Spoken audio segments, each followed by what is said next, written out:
Blood tracked across the snow is a dead giveaway, but I had no choice. I was bleeding, freezing, and carrying the child of the most ruthless man in the kingdom. Conrad didn't love me. To him, I was merely a vessel for the next Alpha King. So I ran into the biting winter night, burying my scent under mud and pine needles. 5 years I kept us hidden. 5 years of peace. Then, the wolves started howling again. Ash rained down on the courtyard of Wolfsgate. It coated the cobblestones in a fine, grey film that smelled of charred pine and roasted meat. I stood by the heavy oak window of my chambers, watching the execution below. Conrad stood in the centre of the yard, his massive shoulders draped in the pelt of a bear he'd killed with his bare hands. He didn't use an axe on the rogue wolf kneeling before him. He used his claws. The sickening tear of flesh echoed up to my window, followed by the dull thud of a body hitting the stone. My stomach heaved. I gripped the windowsill, my knuckles turning white, and squeezed my eyes shut. The nausea wasn't just from the violence. Violence was the currency of Conrad's realm, and I had been forced into bankruptcy a long time ago. No, this nausea was deep, hormonal, and terrifying. My hand instinctively dropped to my lower abdomen. The swell was barely noticeable yet, hidden beneath the heavy velvet and corsetry of my station. But I knew. 3 moons had passed since my bleeding stopped. 3 moons of chewing raw ginger in the dead of night, of bribing the washmaids to stay silent about the lack of soiled linens, of praying to any god that would listen that my body was simply stressed from the sheer brutality of my existence. But the gods were deaf to the prayers of a king's concubine. Conrad looked up, his eyes, a startling, predatory amber, locked onto my window. Even from this distance, the weight of his stare felt like a physical blow. He didn't see a lover when he looked at me. He saw a brood mare, a necessity to secure his bloodline. He wiped a streak of blood from his jaw with the back of a leather-clad hand and smiled. It was a cold, empty expression that promised nothing but ownership. I stepped back into the shadows of the room. Panic, cold and sharp as a butcher's knife, pierced my chest. If he found out I was with child, I would never leave this fortress. The child would be taken from me the moment the cord was cut. Conrad would mold him into a weapon, a mirror image of his own cruelty. I would be discarded, or worse, kept around just long enough to breed a spare. I refused to let my child's first memory be the smell of blood on his father's hands. Preparations had to be made quickly and quietly. I began stealing from the kitchens, dried venison, hardtack, a small wheel of salted cheese. I wrapped them in waxed cloth and hid them inside a hollowed-out footstool. I stole a heavy wool cloak from the guard's armory, one that smelled of old sweat and horse dander. It would help mask my scent. I hoarded copper coins, slipping them one by one into a leather pouch tied to my thigh. The night I left, the sky was a bruised purple, threatening a blizzard. It was perfect. The wind howled off the northern mountains, loud enough to cover the crunch of my boots on the frost-heaved ground. The castle was deep in its cups, celebrating the winter solstice with casks of dark ale and roasted boar. I slipped out through the postern gate, a rusted iron door used only by the scullery maids to dump the ashes. The hinges shrieked in protest, a sound that felt loud enough to wake the dead, but the wind snatched it away. I pulled the rough wool hood over my head and plunged into the tree line. The cold was absolute. It bit through my layers, settling into the marrow of my bones. I didn't stick to the paths. Paths were for prey. I waded through snowdrifts that reached my thighs, forcing myself into the dense, thorny underbrush. Brambles tore at my cloak and scratched my face, but I welcomed the sting. It kept me awake. It kept me moving. Hours bled into one another. My lungs burned with every intake of frigid air. The weight in my womb suddenly felt heavy, an anchor trying to pull me down into the snow. Just a little further, I whispered to the dark trees. Just past the river, I knew the limits of a werewolf's scenting ability in extreme cold. Once the snow began to fall in earnest, it would bury my tracks and freeze my scent to the ground. But I couldn't rely on the weather alone. When I reached the banks of the Whitewater River, the water was a churning black mass choked with ice floes. I didn't hesitate. I waded in. The agony of the freezing water was a blinding white flash behind my eyes. My legs went completely numb within seconds. I pushed through the current, the ice battering my hips, threatening to sweep me away. I held on to the thought of Conrad's amber eyes, using the terror as fuel to pull myself up the opposite bank. I collapsed onto the muddy earth, gasping, shaking uncontrollably. I was soaked, freezing, and utterly alone in the deadliest wilderness in the kingdom. But as I looked back across the raging black water, I felt something I hadn't felt since the day I was dragged into Wolfsgate. Freedom. It tasted like blood and frost, but I drank it in deep. I forced myself to my feet. I had to keep walking. The Alpha King would not take my child. Survival is not a heroic endeavor. It is a series of desperate, ugly choices made in the mud. I spent the next 4 weeks moving like a ghost through the hinterlands. I slept in hollowed-out logs, buried under mounds of dead leaves to trap my body heat. I ate grubs dug from rotting bark when my stolen rations ran out. I lost a tooth to scurvy, and my hair grew matted with dirt and dried sap. The birth happened in an abandoned crofter's hut near the edge of the dead moors. There was no midwife, no warm water, no soothing words, just the shrieking wind tearing at the thatched roof and the terrifying, primal agony tearing my body apart. I bit down on a piece of boiled leather until my gums bled, stifling my screams. If a roaming pack heard me, I was dead. When my son finally slipped into the world, he didn't cry right away. For one heart-stopping second, I thought the cold had taken him in my womb. I wiped the fluid from his face with my filthy, trembling hands. Then, his chest hitched. He let out a wail that sounded less like a human baby and more like a pup's first howl. I named him Leo. Not a wolf's name.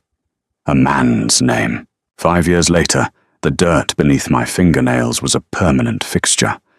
We lived in Oakhaven, a miserable little logging village tucked into a valley so deep the sun only touched it for 3 hours a day. The people here were hard, unsmiling folk who didn't ask questions so long as you pulled your weight. I chopped wood. I hauled water. I washed the village's filthy linen in the freezing creek until my hands were cracked and scarred. Leo grew fast. Too fast. At 4 years old, he had the height of a 7-year-old and a disturbing strength he couldn't yet control. He shattered a wooden bucket just by gripping the handle too tight. But it was his eyes that terrified me the most.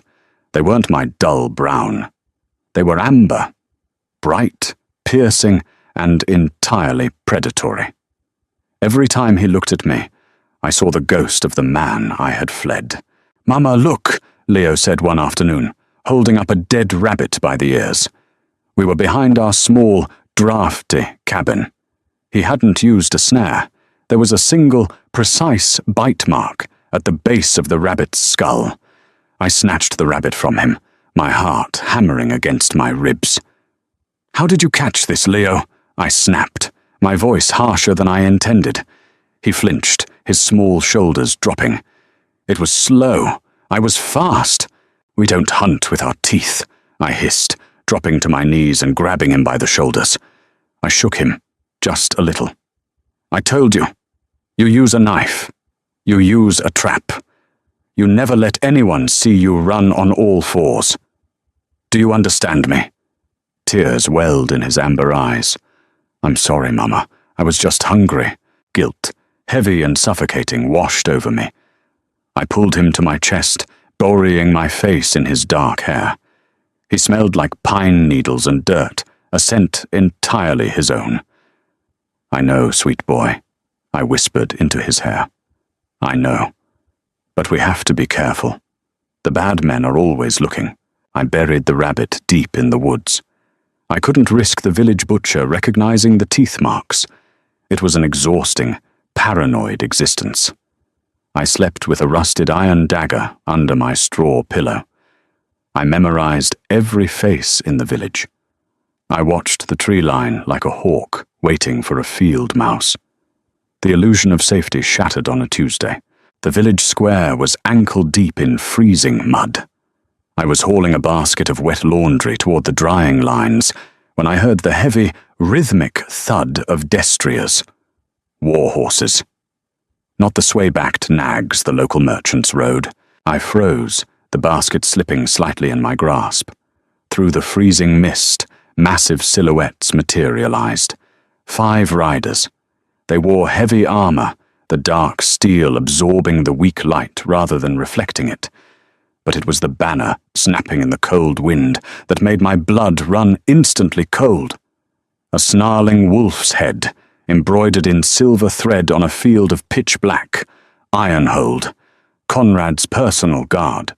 They reined in their massive beasts in the center of the square. The villagers stopped their work, backing away with heads bowed in a mix of deference and sheer terror. The lead rider pulled back his hood. It was Bran, Conrad's captain of the guard, the man who executed the king's will with brutal efficiency. His eyes scanned the miserable crowd, lingering on the women, searching the faces of the children. "By order of King Conrad," Bran's voice boomed, bouncing off the wooden walls of the tavern. "The borders of the Whispering Pines are sealed. We seek a woman. Brown hair, brown eyes.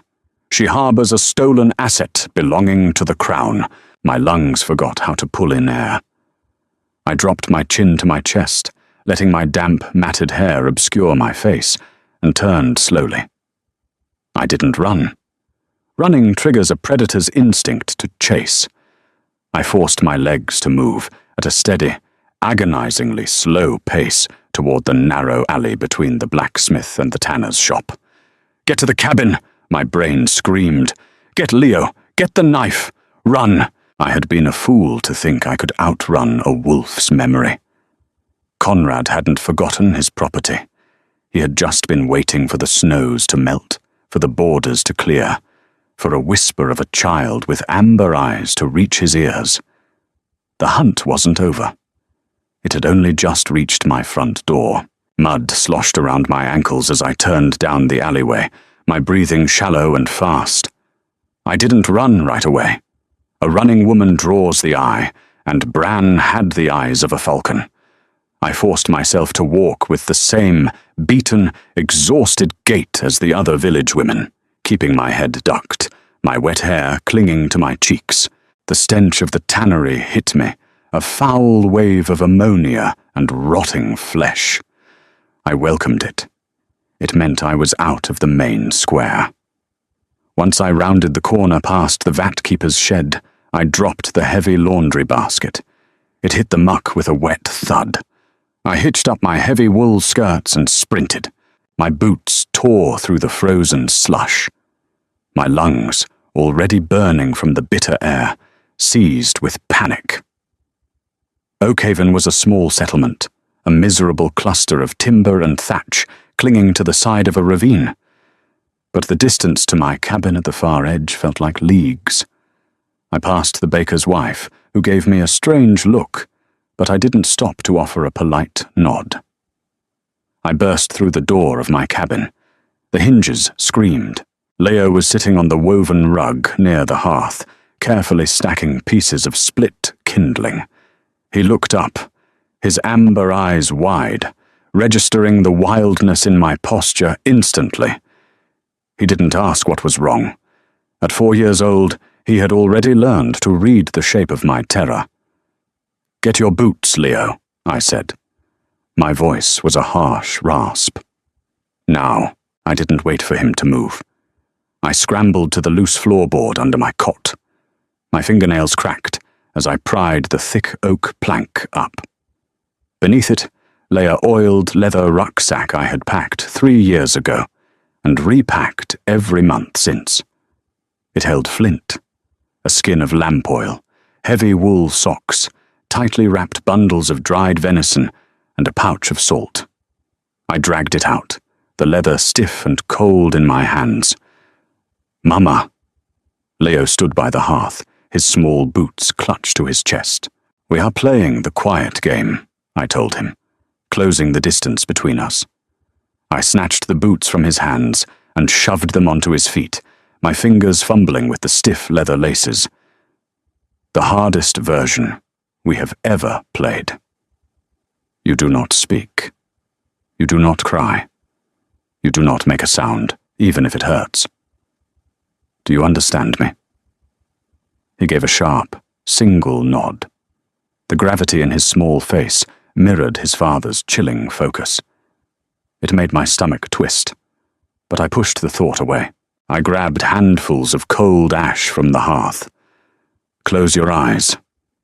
I smeared the coarse grey dust over his cheeks, his neck, his hair. I did the same to myself, rubbing it deep into my pores, masking the scent of our sweat and fear with the smell of dead fire. I grabbed the rusted iron dagger from beneath my pillow and shoved it deep into my boot. Heavy, mailed boots slammed against the wooden boardwalk a few houses down. The sound was distinct, iron grinding on frozen wood. They were checking houses. "Open the door!" A deep, rough voice echoed through the thin walls of our neighbor's home. There was a crash of splintering wood, followed by a woman's terrified scream. My heart hammered against my ribs, a frantic bird trapped in a cage. I hauled the rucksack onto my shoulders and grabbed Leo.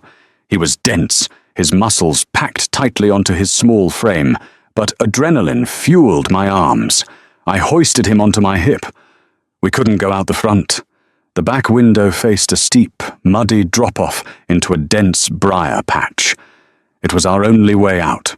I unlatched the wooden shutters, wincing at the squeak of the iron hinges. The drop was nearly 10 feet into a tangle of thorns. I looked at Leo. "Hold on to my neck, tightly." He wrapped his small, powerful arms around me, nearly choking me with his grip. Bootsteps pounded on the boardwalk outside our cabin. Someone slammed a fist against the front door. "Open up! By order of the king!" I swung my legs over the windowsill. The wood scraped my thighs. I didn't hesitate. I pushed off the sill and dropped. We hit the briar patch hard. Thorns as thick as my thumb tore through my wool skirts, slicing into my calves and forearms. I bit the inside of my cheek until I tasted copper to keep from crying out. Leo was completely silent against my chest, his face buried in my shoulder. Above us, the cabin door was kicked off its hinges. It slammed into the floorboards with a deafening crack. I rolled, shielding Leo with my body, and dragged us deeper into the underbrush. The mud was freezing, seeping through my clothes instantly. We crawled on our bellies like worms beneath the lattice of thorny vines. Empty. A voice drifted from the open window above us. "Check the hearth," Bran's voice commanded. It was calm, authoritative, and terrifyingly close. "Ashes are disturbed. Someone was just here. Search the perimeter." I didn't wait to hear more. I pushed up into a low crouch and started moving toward the tree line. The cragwood was a dense, ancient forest that choked the valley entirely. Horses couldn't navigate the tightly packed trunks and exposed roots. If we could get deep enough, the riders would have to dismount, but Conrad's men weren't just riders. They were wolves. We reached the edge of the trees, just as a shout rang out from the cabin behind us. "Tracks in the mud! Down the embankment!" I hiked Leo higher on my hip and broke into a run. The cragwood swallowed us whole, plunging us into a green-black twilight. Roots twisted out of the ground like skeletal fingers, trying to trip me. Low-hanging branches whipped my face, leaving stinging red welts. I ignored the pain. I ignored the burning in my chest. Every step took us further from the village, but the forest offered no real sanctuary. It was a sprawling maze of deadfalls and jagged ravines. I knew the terrain for a few miles, having foraged for mushrooms and traplines, but beyond that was uncharted territory. I ran until my legs felt like lead weights, until the taste of blood in my mouth was overwhelming. When I finally collapsed against the mossy trunk of a massive oak, I was miles from Oakhaven. I set Leo down. My hands were shaking so violently I couldn't unbuckle my canteen. "Are the bad men coming?" Leo asked softly, brushing a stray leaf from my hair. I looked back the way we came. The forest was silent, but it was a deceptive, heavy silence. "Yes," I breathed, pulling him close. "But we won't be here when they arrive." Night fell like a heavy woolen blanket over the cragwood. The temperature plummeted, turning the damp air into a biting frost that coated the dead leaves in ice. We had been moving for 6 hours straight. My boots were soaked through, my toes completely numb. Every muscle in my body screamed in protest, a chorus of exhaustion that begged me to just lie down in the snow and close my eyes. But I kept moving. To stop was to die. Leo trotted beside me, his small hand wrapped tightly in mine. He wasn't panting. He wasn't stumbling. The sheer stamina of his bloodline was terrifying to witness in a child. He moved through the treacherous, root-choked terrain with an instinctual grace, his amber eyes scanning the dark woods with a clarity I didn't possess. "Mama, wait," Leo whispered, suddenly yanking on my hand. I froze, instantly dropping to one knee beside him. "What? What do you hear?" He tilted his head, his nostrils flaring slightly. "Not here. Smell. Wet metal.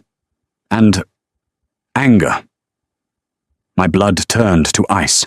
Shifters in their human forms wore steel. Shifters in their wolf forms radiated a pheromone of aggression when on a hunt. Conrad's trackers had caught our scent. The ash hadn't been enough to fool them, not once they got close. A low, resonant sound vibrated through the trees. It wasn't a howl. It was a clicking, rhythmic chuffing. The sound a massive predator makes when it's communicating with its pack. They were spreading out, flanking us. "We need to hide," I breathed, my eyes darting frantically through the darkness. The forest floor was too open here. We needed cover. Over there, the rocks. A jumble of massive, moss-covered boulders sat at the base of a steep ridge 100 yards away. It formed a natural overhang, a small, shallow cave. I grabbed Leo and scrambled toward it, ignoring the burning in my lungs. We threw ourselves into the narrow crevice beneath the rocks, just as the snapping of twigs echoed from the direction we had just come. I shoved Leo deep into the back of the small space, packing him behind a pile of loose stones. "Do not move," I mouthed to him, pressing a finger to my lips. I drew the rusted dagger from my boot. It felt pitifully light in my hand, a sliver of corroded iron against monsters built of muscle and rage. I crouched near the opening of the rocks, pressing my back against the damp stone, and waited. The crunch of boots on frozen leaves grew louder, slow, deliberate. The tracker was in human form, likely because the thick brush made shifting into a massive dire wolf impractical. A shadow separated itself from the trees. He was huge, his shoulders as wide as a doorway, wrapped in dark leather armor. He held a drawn short sword in his right hand. He stopped 10 feet from our hiding spot, turning his head slowly. He was scenting the air, his chest expanding with a deep breath. I stopped breathing. I willed my heart to stop beating. He took a step toward the boulders, then another. He didn't see us yet, obscured by the deep shadows of the overhang, but his instincts were pulling him right to us. He crouched, his boots scraping against the gravel just inches from my face. If he found Leo, He would drag him back to Conrad. He would kill me without a second thought. I didn't think. I reacted with the pure, feral desperation of a cornered mother. I lunged out of the darkness. I didn't go for his chest. The leather armor would deflect my rusted blade. I drove my entire body weight forward, slamming my free hand full of dirt and freezing mud directly into his eyes. He roared, dropping his sword to claw at his face, stumbling backward. I didn't stop. I threw myself at his waist, driving the iron dagger upward with everything I had. The blade sank into the soft tissue under his chin, grating against bone as it pierced his throat. Hot, thick blood sprayed across my face and chest. It smelled of copper and wild musk. The man choked, his eyes wide and unseeing in the dark, his massive hands grabbing my shoulders. He was incredibly strong. Even dying, his grip bruised my skin down to the bone. He threw me aside like a rag doll. I slammed into the trunk of a tree. The wind knocked completely out of me. I gasped, tasting dirt and blood, frantically searching for my dagger. It was gone, embedded in his neck. The tracker took 2 stumbling steps toward me, blood pouring over his leather armor. He reached for his belt, pulling a hunting knife, but his knees buckled. He crashed face first into the freezing mud, his body convulsing once, twice, and then going completely still. Silence slammed back into the forest, heavy and suffocating. I dragged myself to my feet, my body shaking so hard my teeth clattered. I stood over the dead man, wiping the hot blood from my eyes with a trembling hand. I had killed a king's guard. There was no going back now.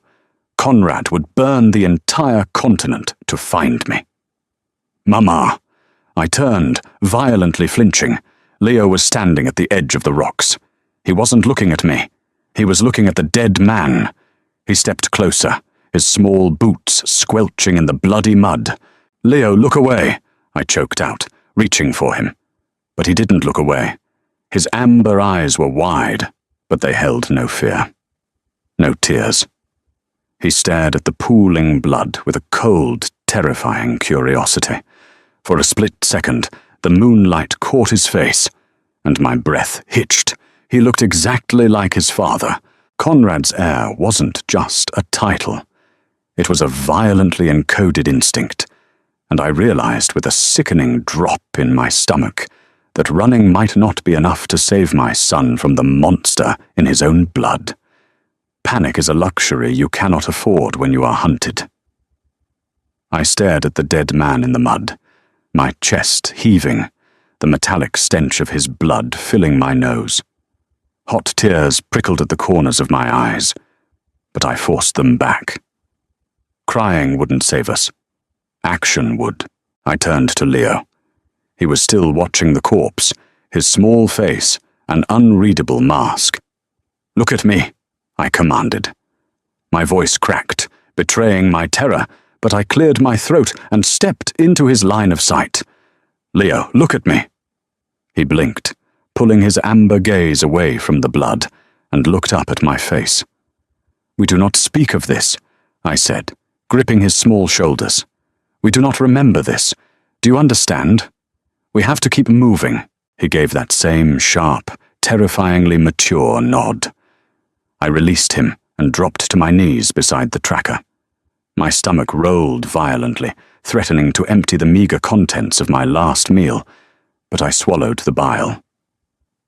Survival demands ugliness. The man weighed as much as a draft horse, thick with muscle and heavy leather armor. I couldn't leave him out in the open. His blood was a screaming beacon to the rest of the pack. I grabbed him by the heavy collar of his tunic. I dug my boots deep into the freezing mud, braced my legs, and pulled. My muscles tore. A ragged gasp ripped from my throat as I dragged his lifeless bulk 3 feet backward, shoving him into the deepest, darkest crevice beneath the boulders. I furiously kicked loose gravel, dead leaves, and clumps of moss over his legs and torso. It wasn't enough to fool a wolf's nose, but it would hide him from the ravens. If the carrion bird started circling, Bran would find us within the hour. Before I completely covered him, I stripped him of his belt. I unbuckled his heavy wool cloak, stained at the collar with his own blood, and wrapped it around myself. It smelled like wet dog, pine pitch, and sweat, but it was incredibly warm. I took his hunting knife, a heavy piece of dark steel, and slid it into my boot where my rusted dagger used to be. I took his canteen. I took a small pouch of dried meat from his pocket. I was a scavenger, picking the bones of a predator, and I felt no remorse. "Come," I whispered to Leo, holding out my hand. His fingers slid into mine. His skin was warm, too warm for a child standing in the freezing remnants of a winter storm. We abandoned the tree line and headed toward the sound of rushing water. Blood trackers rely on the ground. They smell the crushed grass beneath a boot, the microscopic flakes of dead skin left on a branch, the sweat that drips into the soil. Water washes all of that away. We reached the icy creek that fed the valley and waded in. The freezing water shocked my system, numbing my feet instantly until they felt like heavy, dead stumps of wood. I hiked my soaked skirts up to my thighs, dragging Leo against my side to keep the current from sweeping him away. We walked in the freezing water for 3 miles. The moon dipped behind the jagged peaks of the mountains, plunging the forest into a suffocating, ink-black darkness. Every shadow looked like a crouching wolf. Every snap of a freezing branch sounded like breaking bone. I navigated by the sound of the water and the faint, pale glow of the snowbanks on the banks. Leo didn't complain. He didn't cry that his feet were cold. He trudged through the rushing water, his small jaw set tight, his amber eyes reflecting the harsh, ambient light. He was adapting to the wilderness with a frightening speed. He wasn't just surviving the elements, he was studying them. He was becoming the thing I feared most, right before my eyes. Where do you hide from monsters who can smell fear? You go where they cannot breathe. I had heard whispers in the tavern back in Oakhaven. Drunken loggers spoke of the Silver Peaks, a treacherous mountain range to the deep west. The old mines there were completely abandoned. No animals lived in the foothills. No birds nested in the trees. The raw silver ore embedded in the stone poisoned the soil, and for shifters, the silver dust in the air was brutally toxic. It burned their lungs and thinned their blood. It was a barren, deadly place. It was our only chance.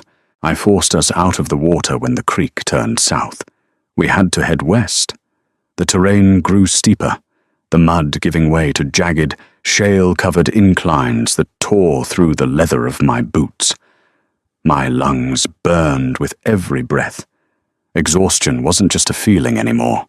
It was a physical weight pressing down on my spine, begging me to lie down in the frost and just go to sleep. Conrad's eyes. I forced the image into my mind every time my knees buckled. Conrad's hands on my son. The terror was a bitter medicine, but it kept my legs moving. By the time the sky began to bleed a pale, bruised grey, we had cleared the dense tree line of the cragwood. Before us stretched the foothills of the mountains. The trees here were skeletal, twisted things, stripped of bark and life. The air felt thin and sharp. I collapsed against a dead, petrified tree stump, dragging Leo down with me. We huddled beneath the stolen cloak, 2 freezing ghosts clinging to the edge of the world. We had survived the night.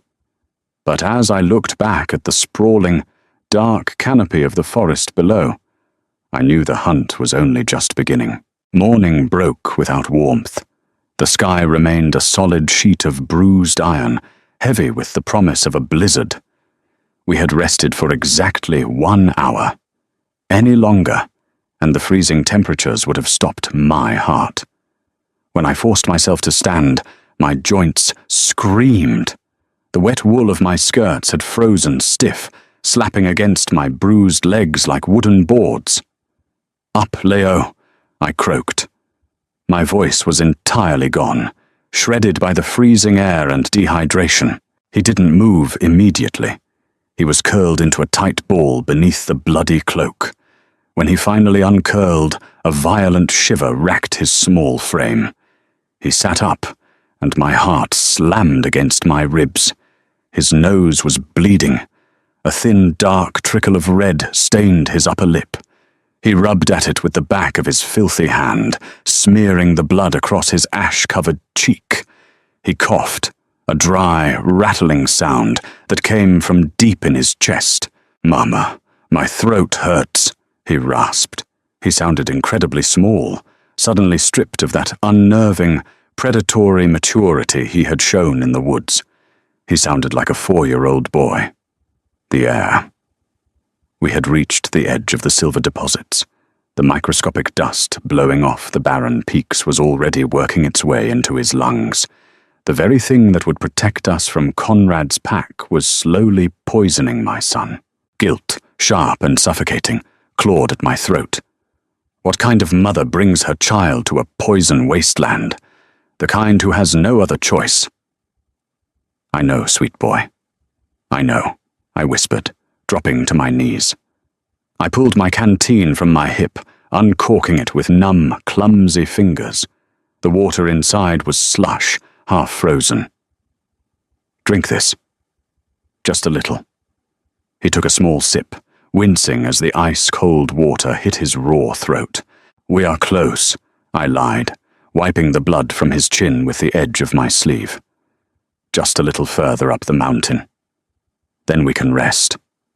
Real rest. The bad men cannot follow us up there." I hoisted him onto my back.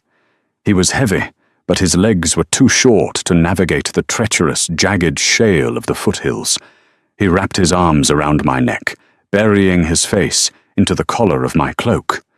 I gripped his thighs and started climbing. The ascent was brutal. There was no path, only a chaotic jumble of grey rock and dead earth. The air grew thinner, carrying a sharp, metallic tang that tasted like an old coin placed on the tongue. My own lungs ached, but it was nothing compared to the hacking coughs that shook Leo's body every few minutes. Every cough felt like a knife twisting in my gut. By midday, the snow began to fall. It wasn't a gentle dusting. It was a driving, horizontal sheet of ice that blinded me and coated my eyelashes in frost. We found shelter by pure, desperate luck. A fissure in the cliff face, hidden behind a rock slide. It was an old prospector's tunnel, the wooden support beams rotting and sagging under the weight of the mountain. I ducked inside. The air was stagnant and dry, smelling heavily of raw earth and that sharp, metallic sting. But it blocked the wind. I laid Leo down on a relatively smooth patch of stone deep inside the cave, wrapping the heavy cloak tightly around him. He was burning up with a fever, his skin radiating unnatural heat, a biological reaction to the silver in his blood. I took the stolen hunting knife and sat cross-legged at the mouth of the tunnel. The snow outside was rapidly accumulating, burying our tracks, turning the world into a howling white void. I pulled my knees to my chest, gripping the heavy steel hilt until my knuckles turned white. I thought of Conrad. I pictured him standing in his great hall, receiving the news that his tracker was dead.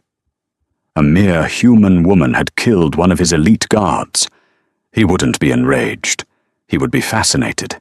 It would make the hunt sweeter for him. He wouldn't stop. He would send Bran. He would send the entire Ironhold. A sound cut through the howling wind. It was faint at first. A low, resonant vibration that I felt in the soles of my boots before I actually heard it. I stood up, pressing my back against the cold stone of the cave wall, peering out into the blizzard. At the base of the foothills, a mile below our position, a massive silhouette broke through the tree line. Then another, and another. They were in their wolf forms, Massive, nightmarish beasts the size of draft horses, their fur a mix of pitch black and slate grey. They didn't move like dogs.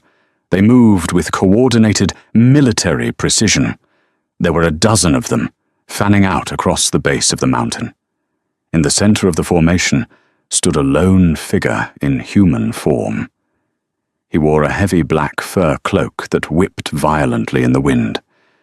Even from this distance, through the blinding snow, I knew him.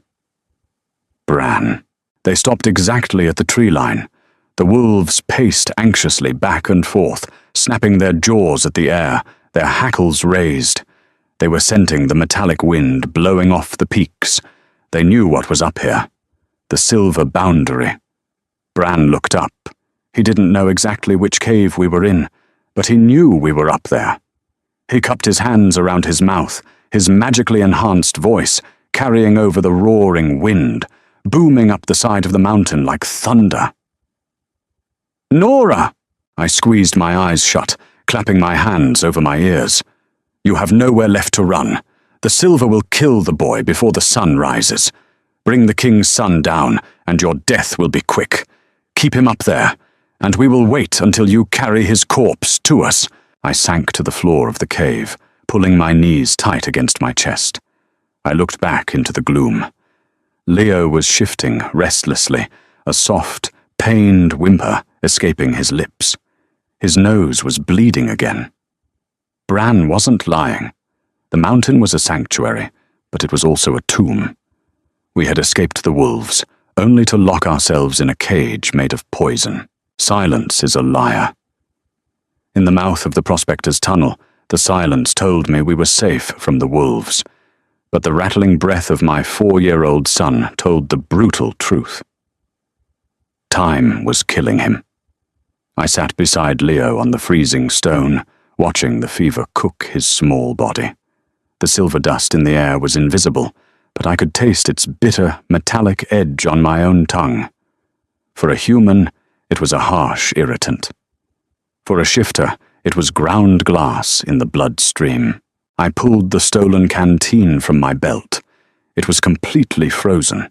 Desperate, I unlaced the heavy wool of my tunic and pressed the freezing iron flask directly against my bare stomach, praying my fading core temperature would be enough to melt the ice. I shivered violently, my teeth clicking together in the dark. If we stayed in this shallow cave, Leo would be dead before the blizzard broke. If I carried him down the mountain, Bran would bind us in iron chains and drag us back to Ironhold. Surrender was not a guarantee of life. It was a guarantee of enslavement. Neither was an option. I had to think like a human, not prey. The men who dug these tunnels over a century ago were ordinary laborers. They sought the silver veins, but they couldn't live breathing in the toxic dust any more than a wolf could. They needed ventilation. They needed deep shafts to reach the underground aquifers to wash the ore and supply their camps. A shallow cut into the rock wouldn't require heavy timber supports, but this cave had massive, rotting oak beams framing the entrance. That meant it went deep. It meant there was a path through the mountain, away from the concentrated silver deposits on the surface. I pulled the canteen from my shirt and shook it. A faint slosh of water echoed inside. I uncorked it and lifted Leo's head. "Drink," I whispered. My voice was a broken rasp. His lips were cracked and bleeding. He swallowed the freezing slush with a grimace, coughing weakly as it hit his throat. His amber eyes flickered open, but the predatory sharpness was gone. They were clouded, unfocused. "Mama, my blood hurts." "I know," I said, wiping a fresh streak of crimson from his nose. "We are leaving this spot.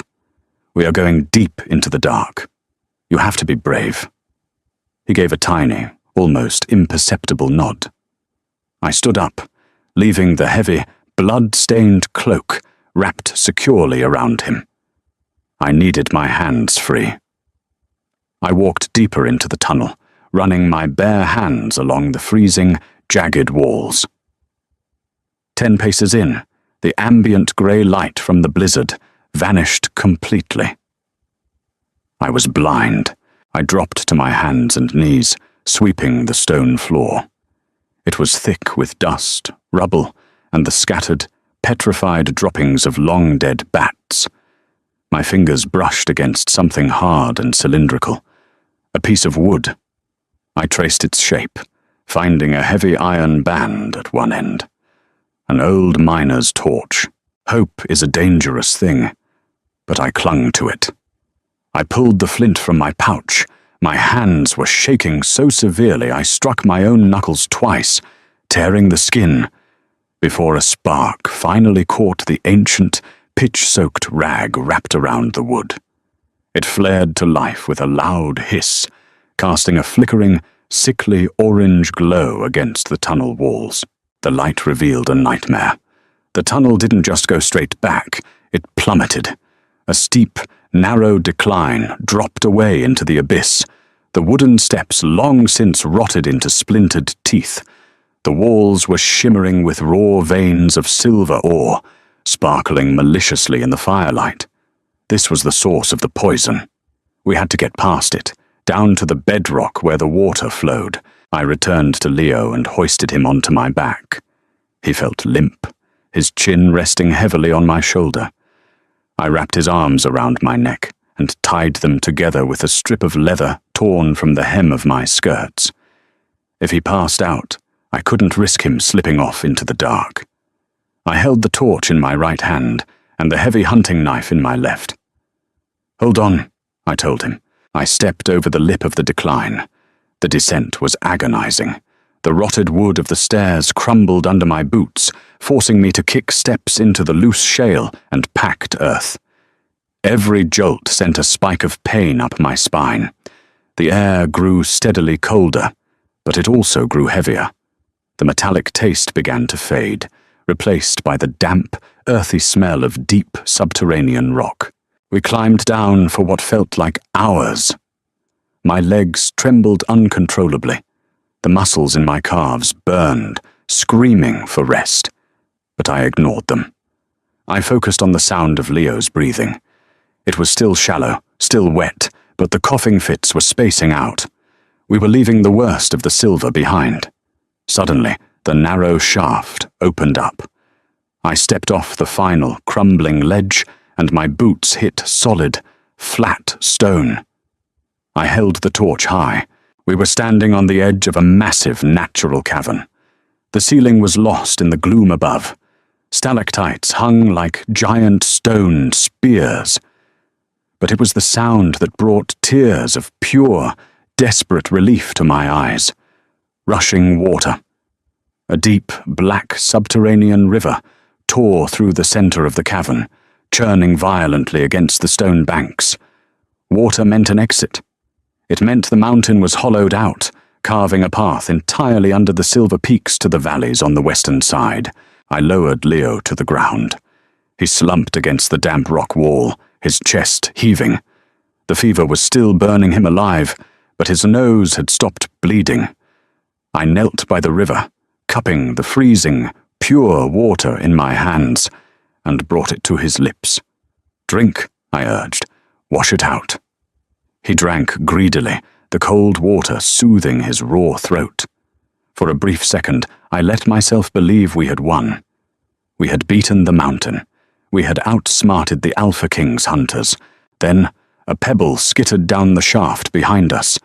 Echoes in the deep dark are impossible to judge, but the sound was distinctly unnatural. It wasn't shifting rock. It was a boot scraping against stone. I spun around, instantly snuffing out the torch in a puddle of muddy water.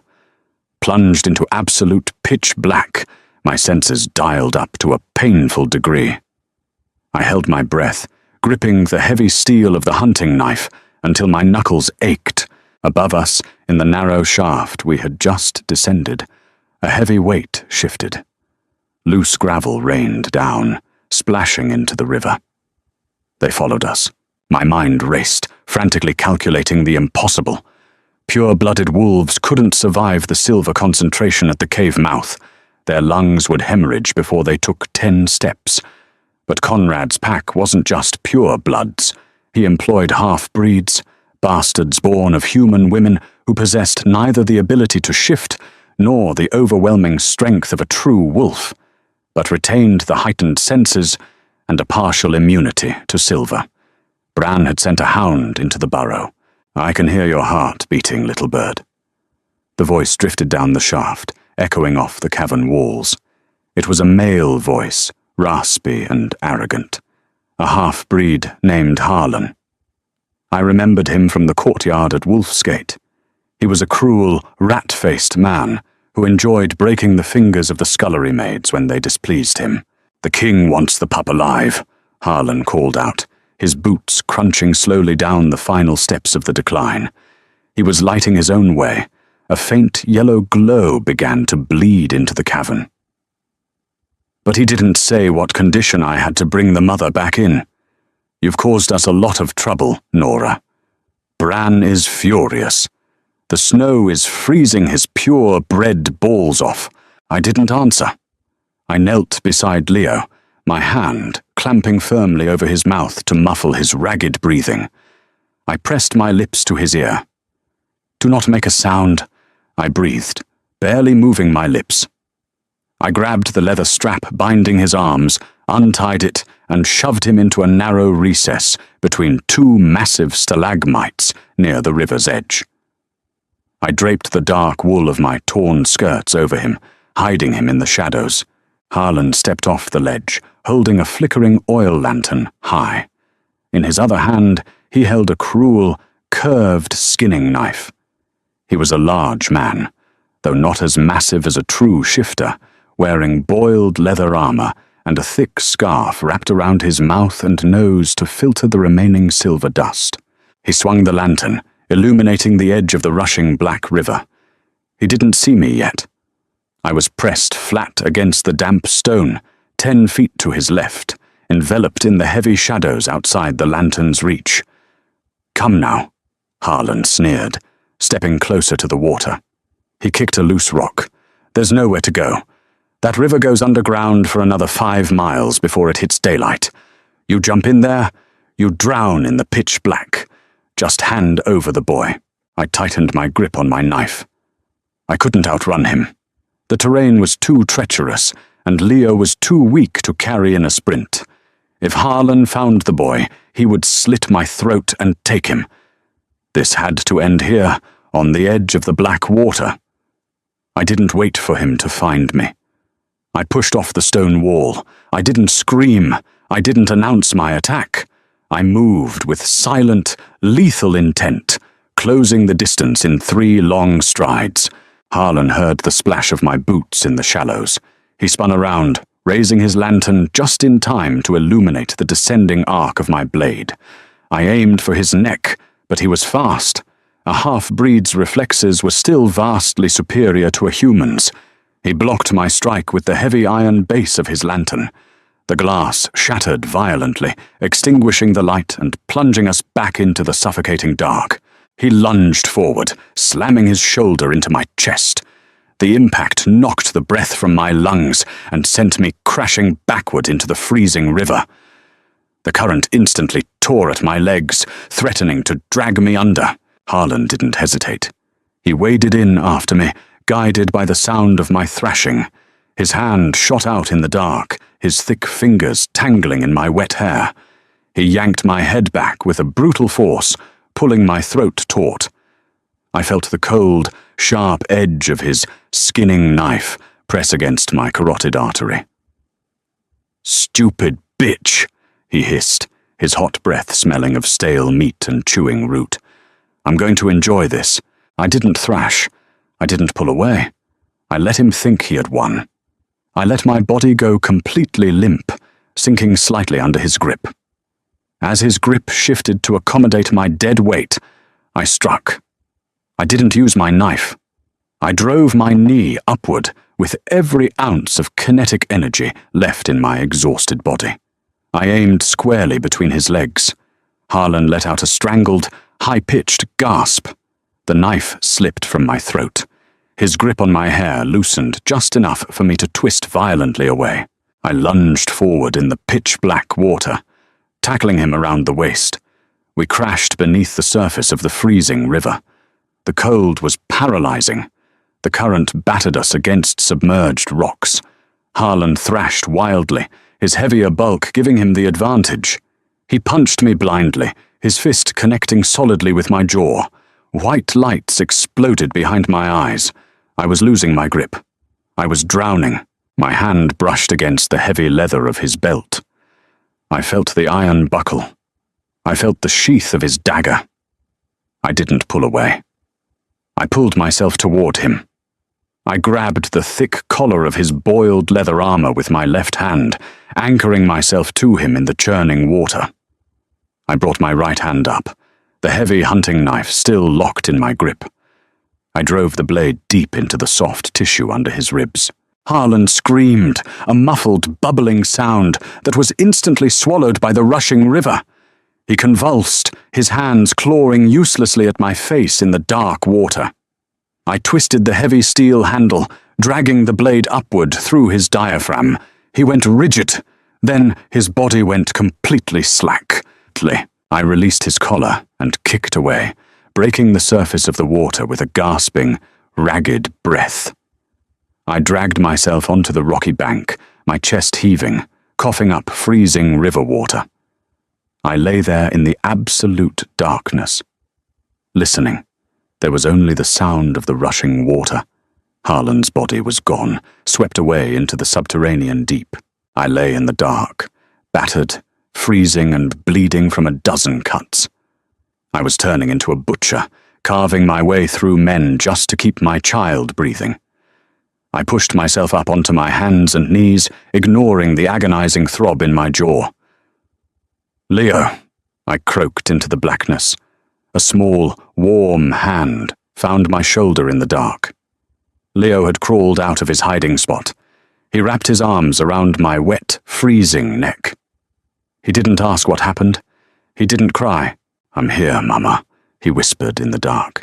I held him tight, pulling myself to my feet. We had a river to follow. Walking blindly through the belly of a mountain strips you of your humanity piece by piece. You become an insect, relying only on touch and sound. I kept my left hand pressed against the jagged, freezing stone wall, tracing the natural curves of the cavern, while my right hand held Leo's in a vice grip. The river rushed angrily beside us, an invisible, churning threat ready to drag us under if we strayed a foot too far to the right. Hours blurred into a single, agonizing continuum of cold and pain. My jaw throbbed where Harlan had struck me, a dull, rhythmic ache that kept time with my heartbeat. The soaked wool of my garments had begun to freeze again as the ambient temperature of the deep earth sucked the remaining heat from my bones.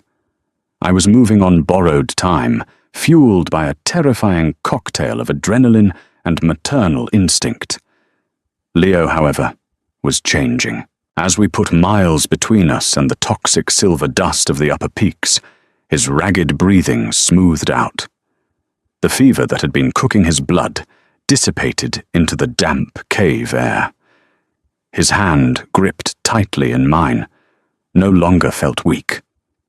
In fact, he was gently pulling me forward.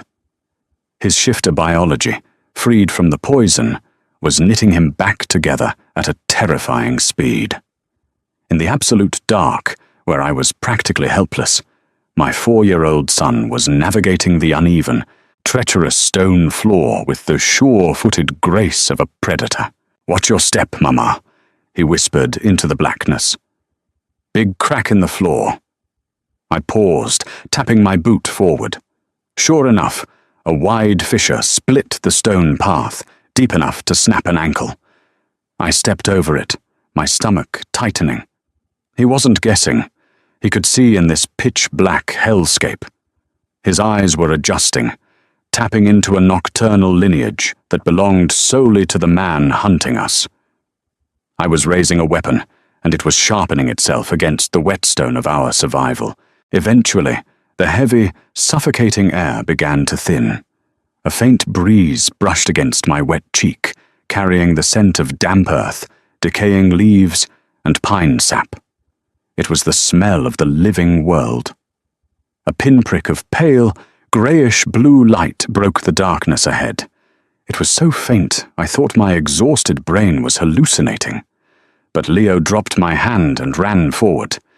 "Leo, stop!" I rasped, terrified he would slip into the water. "Light!" he called back, his voice echoing off the narrowing tunnel walls. I stumbled after him, my legs trembling so violently I nearly collapsed. The pinprick grew into a jagged, uneven archway. The roar of the subterranean river shifted, morphing into the crashing sound of a waterfall tumbling out into a wide gorge. I pushed through the final stretch of the tunnel, shielding my eyes as we broke out into the freezing dawn. We stood on a narrow ledge overlooking a vast, untamed valley. This was the Western Reach, endless miles of dense, ancient evergreen forests stretching toward a distant coastline. The silver peaks towered behind us, a physical and poisonous barrier between us and the Alpha King's domain. Conrad's pure-blooded trackers would never cross the poisoned mountain, and his half-breed hounds would think twice after Harlan failed to return. We had achieved the impossible. We had crossed the border. I fell to my knees on the frost-covered moss, my body finally surrendering to the brutal toll of the escape. I couldn't hold back the sob that ripped from my raw throat. It was a wretched, ugly sound, a release of 5 years of paranoia, terror, and blood. I wept for the innocent village woman I had been forced to bury under dirt and ash. I wept for the blood permanently stained on my hands. A shadow fell over me. I looked up through my tears. Leo stood at the edge of the cliff, the heavy, blood-stained cloak of the dead guard whipping around his small ankles in the morning wind. He wasn't looking down at the beautiful, sprawling valley. He was looking back at the mountain, back toward Ironhold. The weak morning sun caught his face. His jaw was set tight, muscles feathering under his pale skin. His amber eyes burned with an intensity that made the breath catch in my throat.